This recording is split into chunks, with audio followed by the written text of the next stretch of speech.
मरकजी वजीर सयाहत जी किशन रेड्डी ने तनकीद करते हुए कहा कि तेलंगाना के वजीर आला चंद्रशेखर राव अपनी जाती तरजीहात में इजाफा और आवाम को गुमराह करने के लिए गलत दावे कर रहे हैं कि मुल्क का इक्तिसादी शुबा बहरान का शिकार है।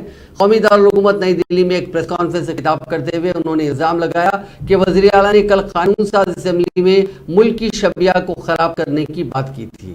उन्होंने कहा कि मुल्क पहले जीडीपी तरक्की के लिहाज से 11वें नंबर पर था। हाल ही में उसने बरतानिया को पीछे छोड़कर 5वां मकाम हासिल किया। उन्होंने कहा कि IMF के अंदाजों के मुताबिक मुल्क में चौथे नंबर पर 2027 में चौथे नंबर पर मुल्क पहुंचाएगा। उन्होंने दावा किया कि मुल्क पैदावारी शोबे में भी दुनिया में 5वें नंबर पर आ गया है।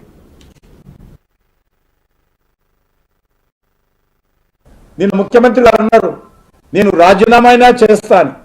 గత కొన్ని రోజులుగా చూస్తున్నాం కేసీఆర్ గారు వారి కుటుంబ సభ్యులు ఇప్పటికే అనేక సార్లు రాజీనామా చేశారు।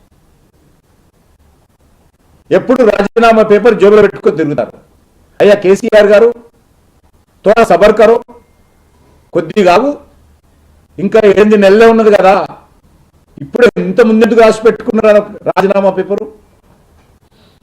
అసెంబ్లీ ఎన్నికల తర్వాత ఆ రాజీనామా పేపర్ తప్పకుండా రాజ్భవన్లో ఇవ్వాల్సిన అవసరం ఉంటుంది। అప్పటిదాకా రాసి పెట్టుకోవడం ఎందుకు? అప్పుడు కొత్తగా రాసుకోవచ్చు కదా। అసలు ఎవరు అడిగారు మీ రాజీనామాలను?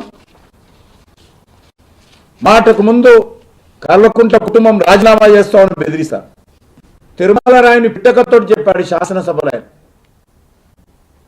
తిరుమల రాయని పిట్టకథ, ఆ పిట్టకథ పూర్తిగా ఈ దేశంలో ఎవరికైనా వర్తిస్తుందంటే అది కేసీఆర్ గారికి వర్తిస్తుంది। ఆయన కథ ఆయనకే వర్తిస్తుంది। తన ఎమ్మెల్యేలు, తన మంత్రులు మన కేసీఆర్ గారిని ఇంద్రుడు, చంద్రుడు, భగవంతుడు, తెలంగాణ పితామహుడు, దేశ్ కి నేత కేసీఆర్